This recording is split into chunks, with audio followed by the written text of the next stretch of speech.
stage for the loan facility expected to be presented for approval on June 26, 2026. The loan has progressed beyond the initial concept and appraisal phases.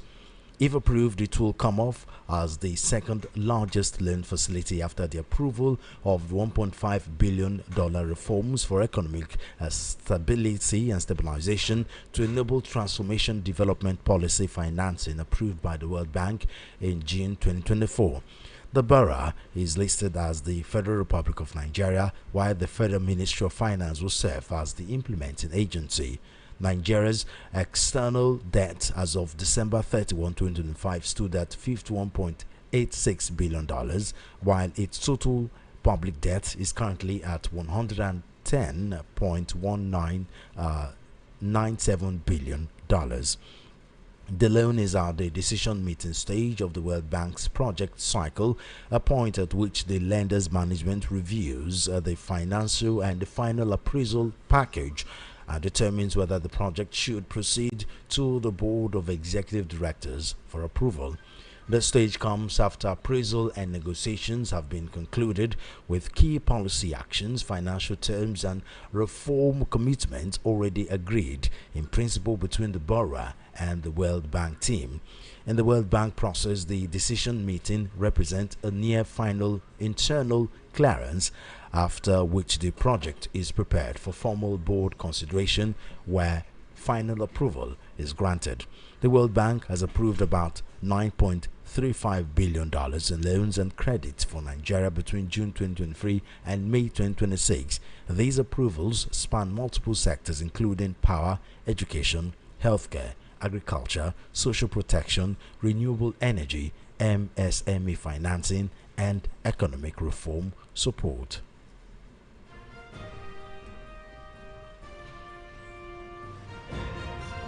And now to politics. A chieftain of the Nigeria Democratic Congress (NDC), Rabi Kwankwaso, has said he and his supporters received no benefit after helping former President Muhammadu Buhari win the 2015 election, while also blaming the death of former President Umaru Musa Yar'Adua for the confusion surrounding Nigeria's zoning arrangement. Kwankwaso was speaking during an interview on Arise TV, where he reflected on the 2015 election, the country's leadership since 1999, and the debate over the zoning of the 2027 presidency. According to him, he delivered nearly 2 million votes for Buhari during the 2015 presidential election, but neither he nor his supporters benefited from the administration. Kwankwaso said the dissatisfaction with successive administrations had increased the demand for policy and political change across the country, adding that Nigerians were now relying behind the NDC following his defection alongside Peter Obi on May 3. Kwankwaso also said he is open to working with Peter Obi ahead of the 2027 presidential election. When asked if he would accept a vice presidential slot if Obi emerges as the presidential candidate, he responded in the affirmative. Take a listen. Thank you very much, Charles. Maybe all of the above.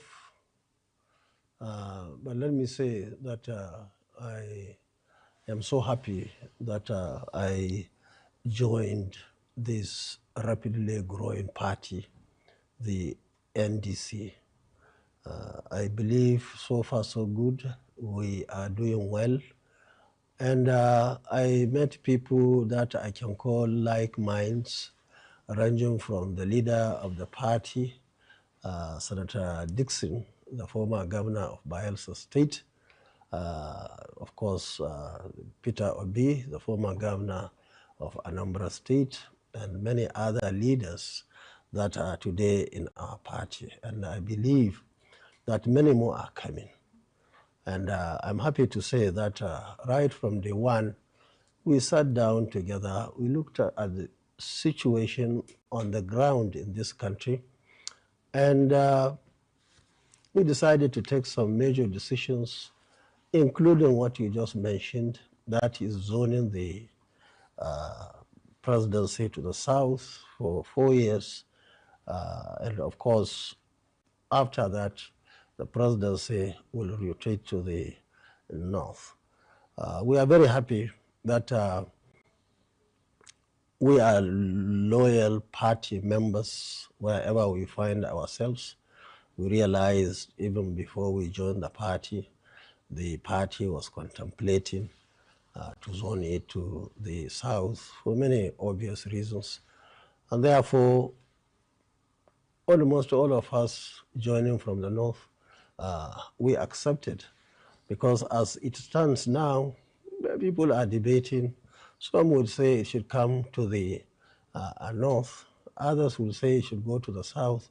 But from our own end, we believe the best way to go now is to take it to the south so that we can eliminate the confusion that emanated from the death of our brother, our friend, Umar Musa Yar'Adua. That actually introduced the confusion into the system. Even though, in a way, one can argue that from 1999 to date, the South have done more years than the North. Well, it depends on how you count it. That's from 1999 to date, yes. Because if you count it from independence in terms of including military rule. Yeah, it depends on how it suits you. Yeah. And in the South now. So it suits you from 1999 then? Yeah, well, and it didn't work in the, with the party. What worked now is counting from Buhari. Buhari, anybody from the South on that side of argument would say that he had 8 years. And the South is now doing its first term. In the next 1 year or so, it will be 4 years. So the arguments are there. I believe that it's good for us.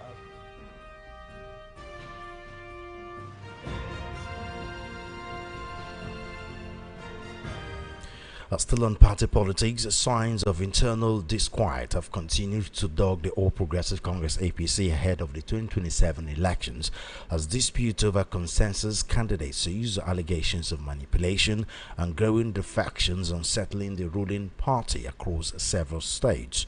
A member of the House of Representatives from Katsina State, Abubakar Yahaya Sudada, yesterday described recent defections from the ruling APC in the state as worrisome ahead of the 2027 general elections. Kusada, who represents Kankia Kusada in Gawa Federal Constituency, spoke while reacting to the defection of his colleague Sani Lawal, representing Bauri Zango Federal Constituency, who reportedly left the APC after failing to secure a consensus ticket for the 2027 elections. Before Lawal's defection, another lawmaker from the state, Shehu Tafoki, representing Kankara Faskari Sabua Federal Constituency, had also dumped the APC for the People's Democratic Party (PDP). Kasuda called on the presidency and the APC stakeholders at the national and state levels to urgently address the situation to prevent further defections. Also, some members of the APC in Abeokuta South local government area of Ogun State yesterday staged a peaceful protest over the alleged refusal of party leaders to issue their membership cards despite completing their registration. The protesters also accused some leaders of plotting to impose candidates ahead of the 2027 general elections. According to the aggrieved members, the delay in issuing membership cards was aimed at disenfranchising them during the party's primary elections. Relatedly, a former member of the House of Representatives, Bernard Miko, warned the APC against sidelining Similolai Fubara ahead of the 2027 governorship election in Rivers State. Miko cautioned the party against repeating what he described as the political scenario that denied former Lagos State Governor Akinwumi Ambode a second-term ticket in 2019. He warned that any attempts to manipulate the APC screening process against Fubara could trigger resistance from Rivers voters.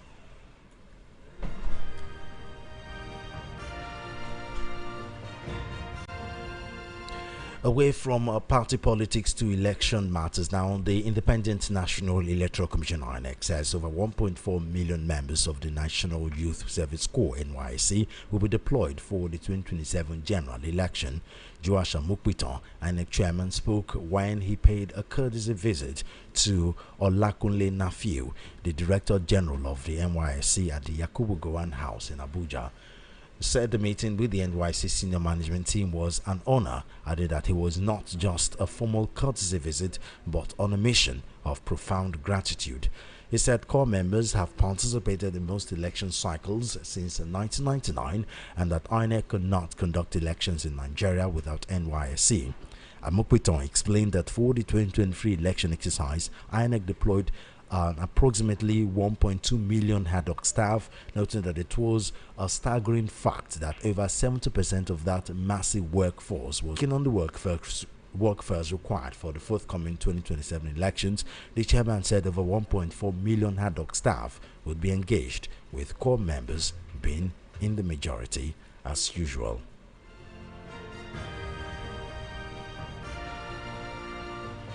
House officers, also known as intern doctors across Nigeria, have lamented the persistent delay in the payment of their salaries, accusing the federal government of neglecting young medical professionals despite worsening economic hardship and rising living costs. The affected doctors on Tuesday said the delays, which they claimed had persisted for about 4 months, subjected many of them to financial strain, borrowing, and emotional stress while working under demanding hospital conditions. One of the affected doctors currently undergoing internship training at the Federal Medical Center FMC Owo, Ondo State, told newsmen that House officers nationwide have repeatedly embarked on online campaigns to draw attention to the issue, but nothing had changed. Speaking on the issue, the National House Officers Representative Dr. Emeko Ihai accused the federal government of repeatedly delaying salary payments and failing to clear outstanding arrears owed to some doctors. The intern doctor said the delays were affecting morale among young medical practitioners already battling difficult working conditions in many public hospitals across the country. Some of them lamented that despite working long hours, including overnight shifts and emergency duties, they were being subjected to irregular salary payments at a time inflation and fuel costs had continued to rise sharply. The complaints come amid growing concerns over the welfare of healthcare workers in Nigeria, especially young doctors, many of whom have continued to leave the country in search for better working conditions abroad.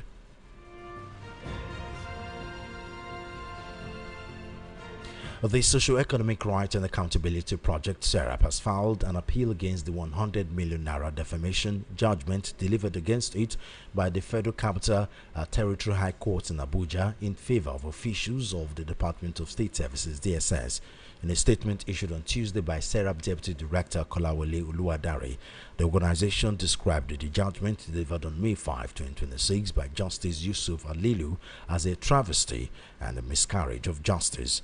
According to SERAP, the appeal was filed on Friday, May 8, 2026 by Senior Advocate Tayo Oyetibo, alongside an application seeking a stay of execution pending the determination of the appeal.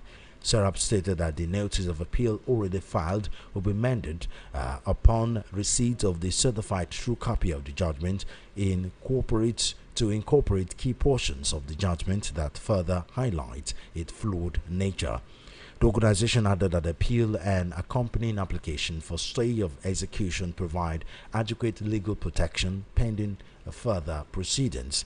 Justice Alilu has ordered SERAP to pay 100 million naira in damages to DSS officials Sarah John and Gabriel Ogundele over publications made on SERAP's X handle alleging that DSS operatives unlawfully occupied its Abuja office in September 2024. The court also ordered the organization to publish apologies on its website, in newspapers, and on television stations, in addition to paying 1 million naira litigation costs and 10% annual post-judgment interest until full payment.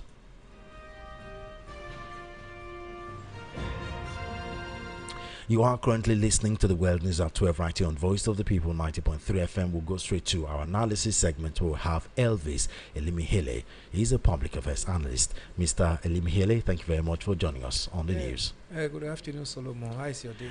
We thank God. Let's go to our first talking point, which is more loan from the federal government. At this stage, the loans are becoming much more alarming for lack of better word, because we've used the adjective alarming so much, preposterous.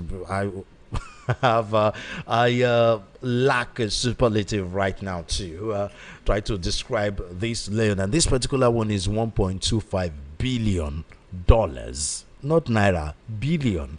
It's not every day you get to see billion and dollars in the same word. What's your take on this latest loan?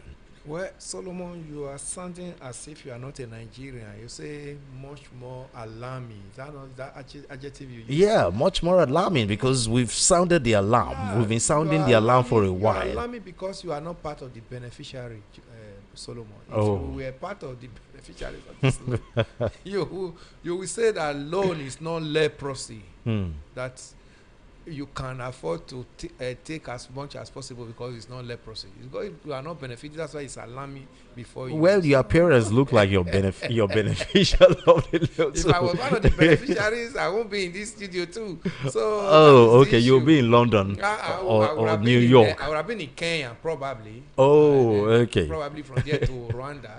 Okay. And before we start talking of coming back to see whether the 1.25 billion has dropped. So that Wow. we continue from where we stop. Look at it, Solomon. Even if we are At trivializing- this point, even it if is we are- funny and funny and not even if funny we are at the same turning into time. comedy, just because in Nigeria we can absorb anything that Hmm. comes from the government, it is no longer funny because we have heard, okay, when 516 was taken last time, $1 million was taken, they said Lagos, Calabar, Lagos, Sokoto super highway. That was what they want to channel that one to. This one you just made mention of, it has nothing. They said they want to use it to shore up economy and employment. So this one is coming for the boys to use for the 2027 general election, because they will never give you statistics of Nigerians that are employed, and the economy will never change, and you and I will never feel the impact of a better economy. So this one is coming in so that the necessary things can be done while preparing for the next general election, which is just about 6 months away from What now. are the necessary things, if I may ask? Oh, Solomon, you are asking. You're the one that used the word necessary. Okay. Very soon you'll be seeing more rice, because that's the biggest staple food in this nation for campaign. You'll be seeing more branded bags of rice. You're talking about campaign stuff. Yes, that's what this one is going into. That. And Let's more not deceive and our- more underwears. But, exactly. Then you see more underwears, with another man's photograph at the front of the underwear for another person's wife to put on. This is embarrassing. So they will not term it empowerment. You'll be seeing more empowerment, and you'll be seeing more of poverty alleviation scheme for the downtrodden Nigerians, vulnerable Nigerians. I don't know how they measure it. I don't know how many Nigerians are not even vulnerable now. Apart from them, every other Nigerian is vulnerable now, because any Nigerian that drives a car now goes to the filling station and be talking of almost 1,400 a litre. Even if you don't have a car, because there's no electricity, you want to buy lithium for your generator, you are going to buy at least at that rate. So Nigerians are vulnerable. Only them that are fortunate to be at the corridor of power that are not vulnerable. So you are going to see more of this loan channeled into such for the 2027 general election. This particular loan document is titled Nigeria Actions for Investment and Job Acceleration. Yes, that's why I told you that you can never see the job acceleration, you can never see the empowerment, the economic empowerment, you will never see them. But because they just want to, find a phrase, statement to tie it to. Because these are things, the indices, you cannot feed them in Nigeria. You can never. Because by the time Nigerians are investigating it and say, okay, these billions you took from World Bank at so time, where they will not come and quote figures, because these figures are already within their beck and coin. They will not tell you, go to Nigeria Bureau of Statistics at so time, so employment was given out, and the level of unemployment from so percentage have dropped at so period. So they are not tying it to a physical thing you can see. They are tying it to those things To that abstract. are not abstract, that you cannot, because they Economic have figures. reforms, job creation, Economic reform, and exactly. competitiveness. What is the competitiveness? Can you even define that in English, Solomon? So they are tying it to those abstract, because those abstract you cannot feel them. And they have figures to back them up when the time comes, when questions are being asked. So just leave that alone. They are getting it. Thank God World Bank is ready to give it to them. And you know, last week they were talking about the delay. If the delay is too much, they go to back out from it. You understand? They just want to threaten World Bank. They have forgotten that this is loan, and at the end of the day, the World Bank will still call Nigerians to pay back the loan they've taken. Now the loan is going to be given to them, and it's going to be expended into those abstract economic indices that you and I can never feel. If approved, it will come off as the second largest loan facility after the approval of the $1.5 billion. I don't even know what to say. Now, let's take a look at some of the numbers. Nigeria's external debt as of December 31, 2025 stood at $51.86 billion. While its total public debt is currently at $110.97 billion. And the World Bank has approved about $9.35 billion in loans and credits for Nigeria between June 2023 and May 2026. I mean, these are monies that ordinary a country should say we are no longer in inflation. The economy is better. There is job for everyone. Then you development, exactly. you know, you can is see that it's the whole country is a construction site. You can also even liken this one again, and then just oppose this one with the removal of the fuel subsidy, where they now told us that more money is coming in into the coffers of the government. Exactly, and, which is because of the removal of the fuel subsidy. Even at that, we are still going to borrow more. I don't know where we are spending it. Which was my next talking point, because you know when the president keeps saying time and time again that more money is coming into the coffers of governments from the federal, state, and local. More money. It's a two-edged sword, you know, because on one hand, they are trying to justify the removal of fuel subsidy. You know, more money is coming. You know, workers shouldn't complain anymore. But that's not even what that's not what we've been hearing. We've been hearing, you know, ASU still battling with negotiations. Medical doctors still battling, and all the problems we have in this country as far as you know, payment of salaries and the economic situation in this country keep getting from bad to worse, despite you know the removal of fuel subsidy and the money coming in. And then the other hand is wondering if this money is really coming in as you're talking about, then where are all the money is going to? Why the need for fresh loan? This should be like the fifth or sixth loan this administration have, you know, in just 2 years. Just 2 years.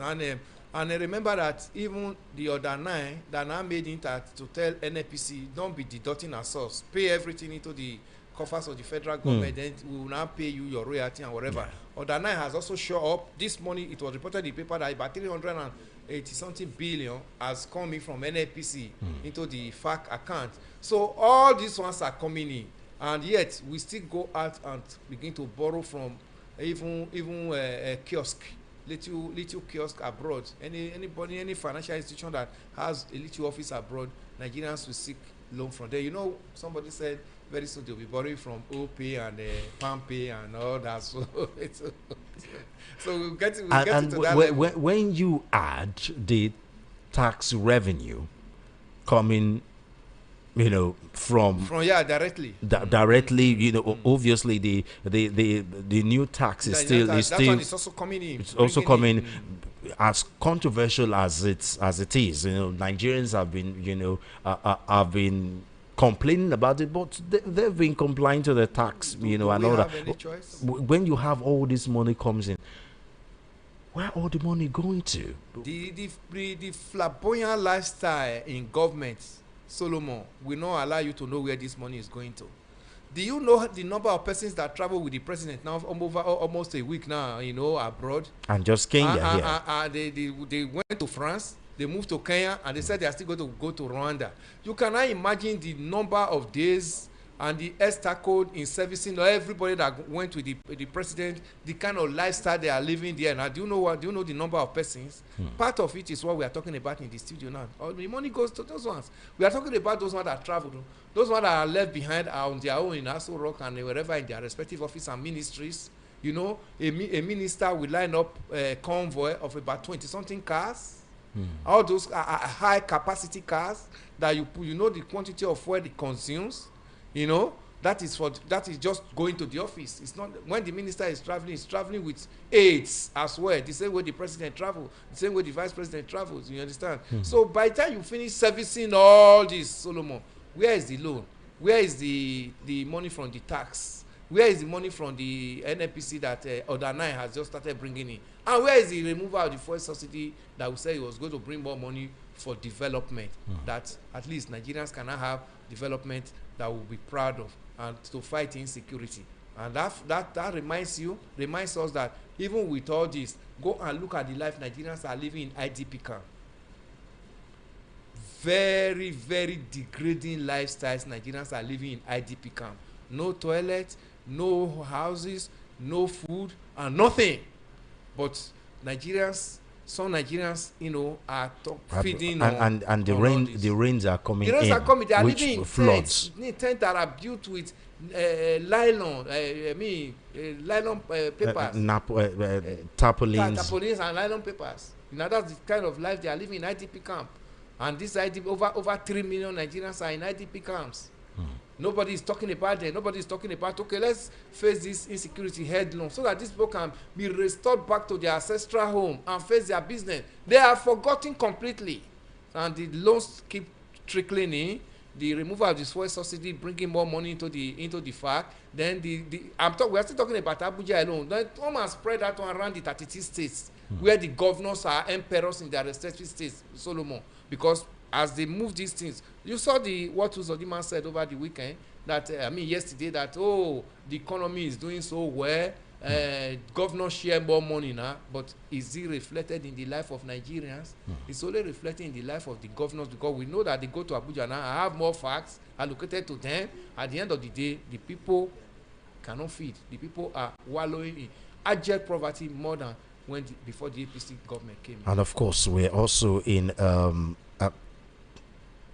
democracy where the other arms of government have become such an apron to executives that no, 100%. There's no other arm. We only have executive now. The other arms are now like a department of the executive. There's no other arm. Is it the legislature?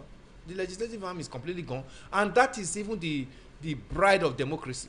The legislative arm is supposed to act as check and balances to every other the other two arms of government, because they make law and ensure that the law they made are well interpreted and executed by the judiciary. They use that same law to control the excessiveness of the executive. But unfortunately, the executive have now made them one of the branches of their of executive government, arms of government, and therefore nothing is working. You remember when we talk of military regime, military must go and all of that, Solomon. We are not talking of military must go because there is no executive arm of government. We are not saying military must go because there is no judicial arm of government. We are talking that we need democracy because we want that legislative arm of government where laws can be made for you and I that will be favorable to us, because that is what is lacking in the military administration. Now it is in this democracy. Have you felt it? Are you feeling it? You and I that is in this studio this afternoon, we have a representative in from our own constituency that is representing us in the National Assembly.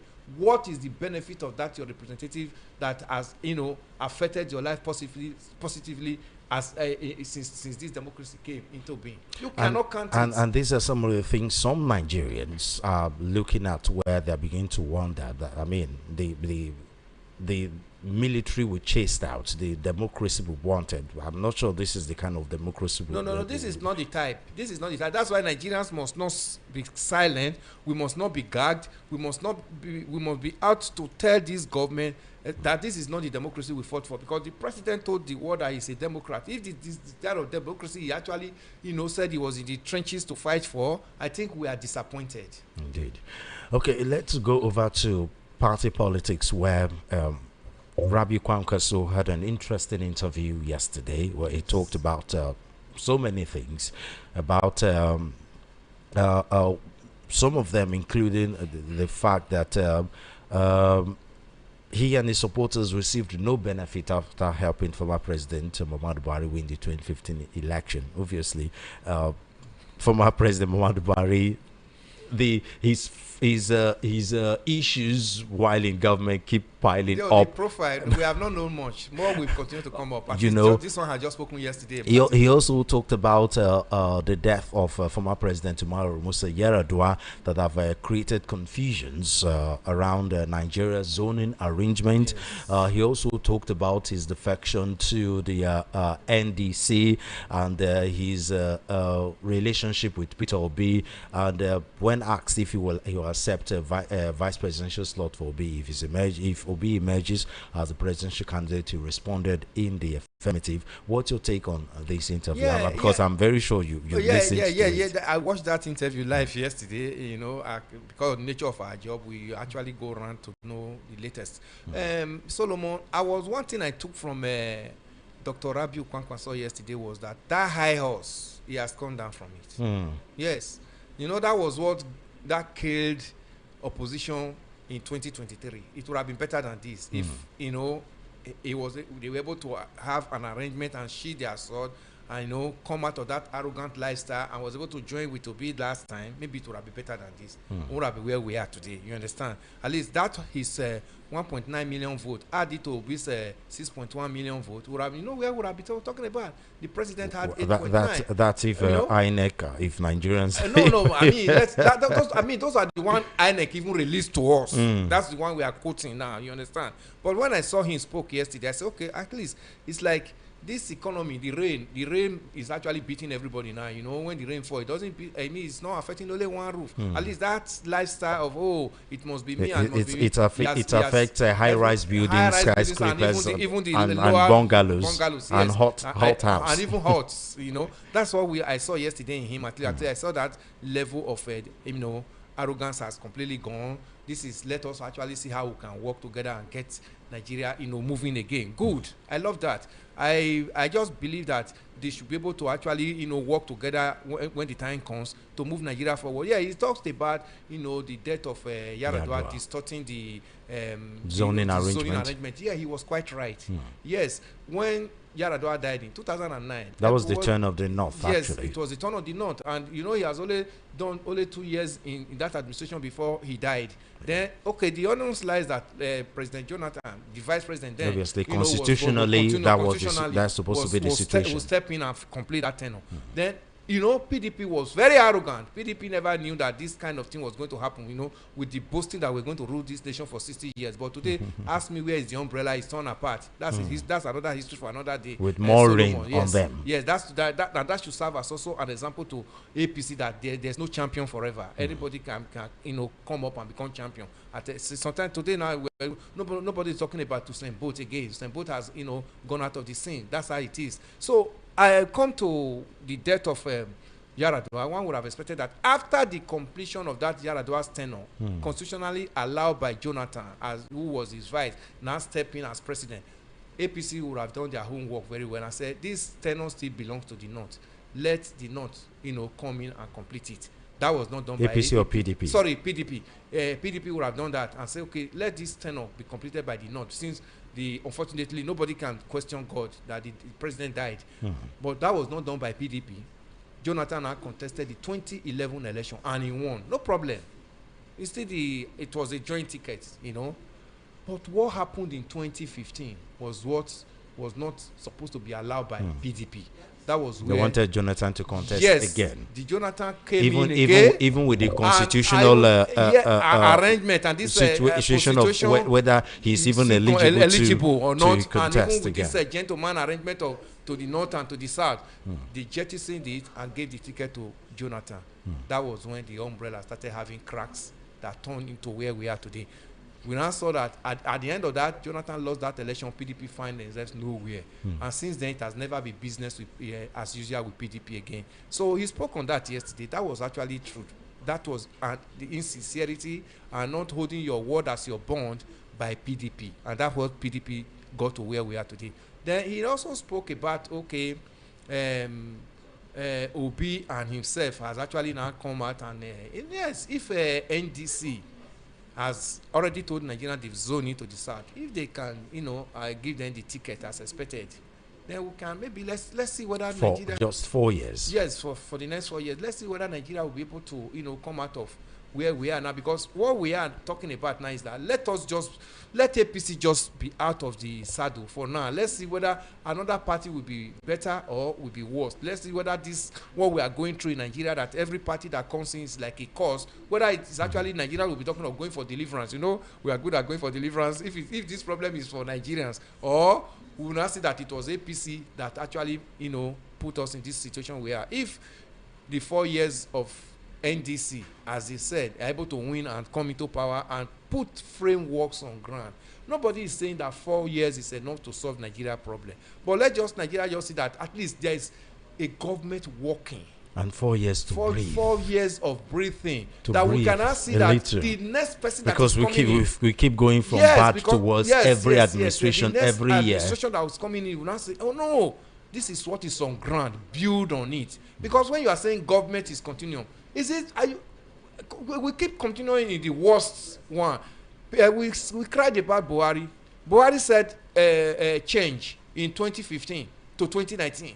Nigerians were waiting for the change, they never saw it. In 2019 to 2023, Buhari now told us next level. Next level became worse than change. So even in this one we are hearing now renew hope agenda. We don't even know whether this one is renew hope or renew hopelessness. We don't know where we are at this moment. So we want to just see whether the locks falls on them, and INEC, you know, will not tell us there was another glitch any longer, and Nigerians can vote, and Nigerians' votes, you know, can be counted as expected, that if another government comes into this nation, whether we can begin to see frameworks on ground. And that framework, Solomon, is what we call hope. And when that hope comes, Nigerians can now begin to say, okay, I think this one will be better. Let's also repeat this one in the next cycle of election. Now, let's talk about this place where he said he and his supporters received no benefit from former President Muhammadu Buhari. We are at a time of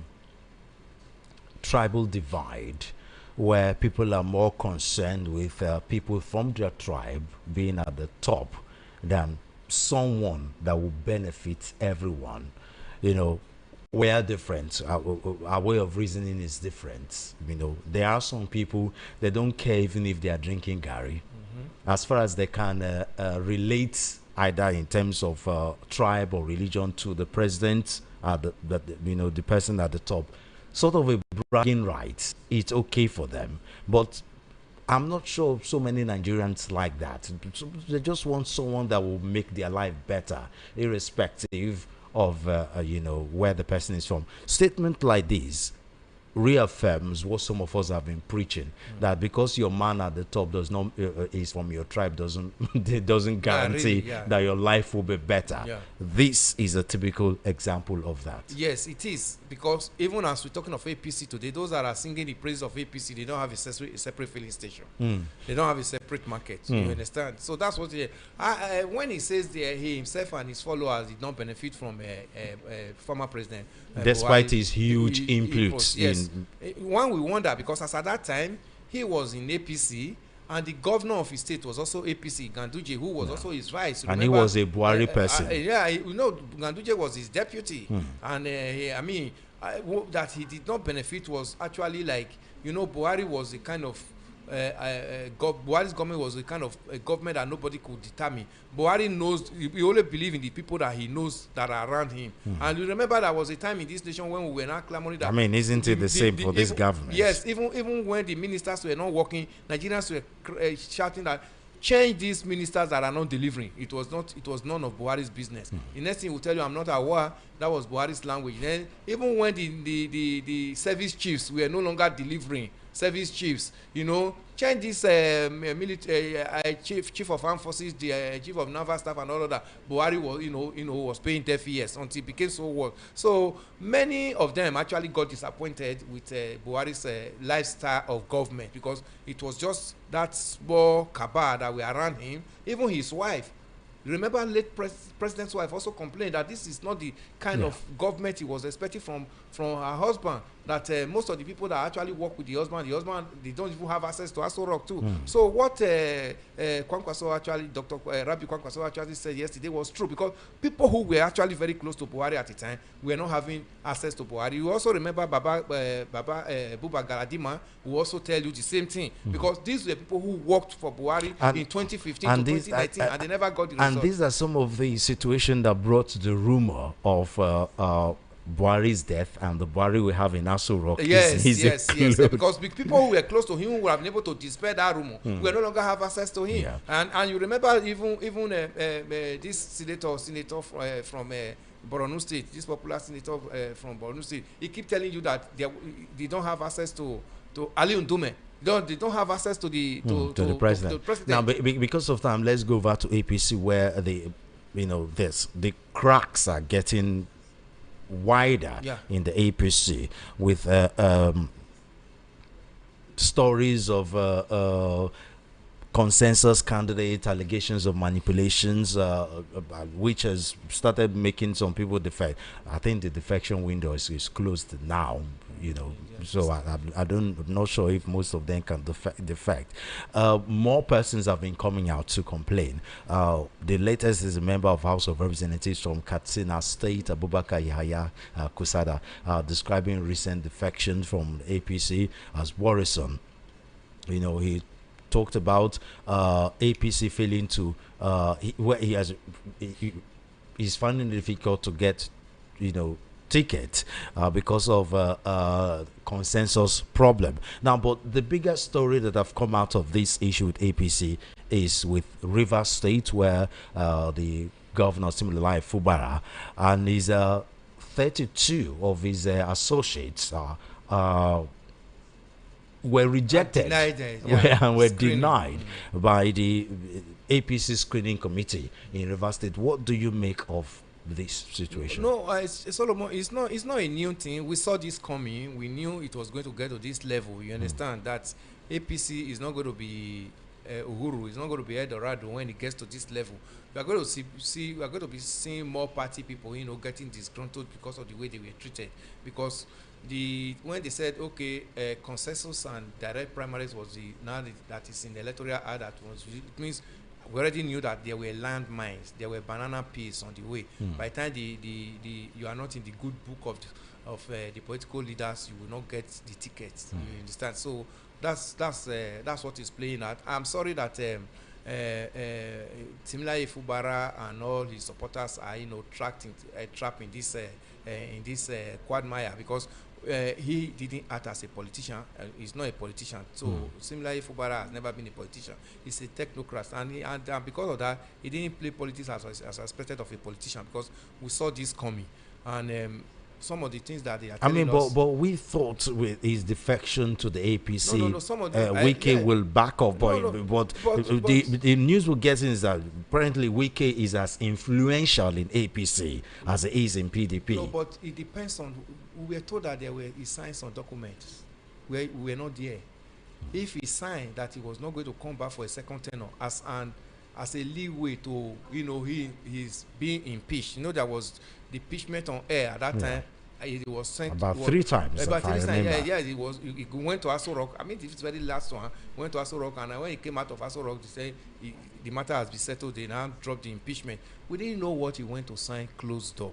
And if he has gone to sign off his political career before the president, but if he and these people loyal to him still went for the APC screening, it probably means that was not the document that was signed. Probably he was looking at it that he probably has been forgiven or whatever, just to try himself. If he was a politician, one would have expected that probably after all those ones, he would have been talking of how to leave even APC get into another political party to try his popularity. Why this is intriguing is, for weeks the APC leadership in Rivers State have been coming out to shout Wike to back off Fubara, that back off. Fubara is no longer under your party, is now under the protection of APC. So Wike back off. But Apparently, Wike is getting his way. He's getting his way, but that also brings us to the dual party matter that they said is an offense. We don't know what that means. Offense for who? But electoral act spelled it out that you can't belong to two political parties. Isn't that why they said they are digital registration? Submit your register so that we know where you belong. But you can see the Wike, still acting in PDP and also acting in APC.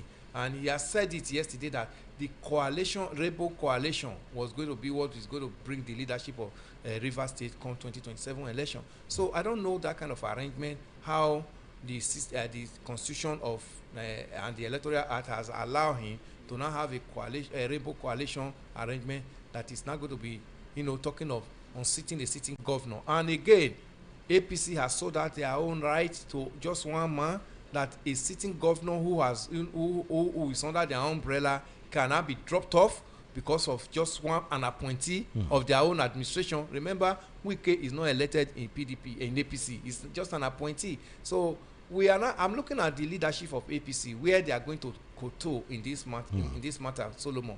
Are they going to say, Fubara should not be a scapegoat in this matter?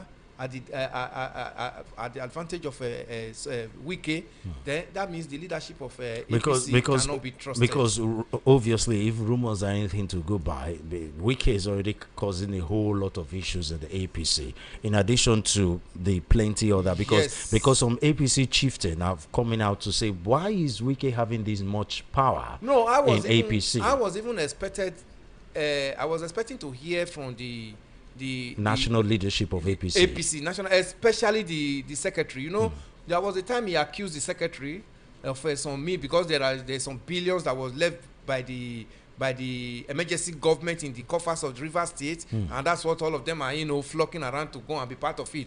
When Sinfubara invited him to come and commission some projects in Rivers, after that commissioning, Wike picked the Senator Bashiru, the secretary or national secretary of APC. He picked him, and there was an altercation between the two of them. So now he's playing a very paramount role in this screening, and I'm surprised to hear the kind of political statement he made when Fubara came out of the screening session on Sunday, that they were going to get what they call it, they're going to come up with their own findings.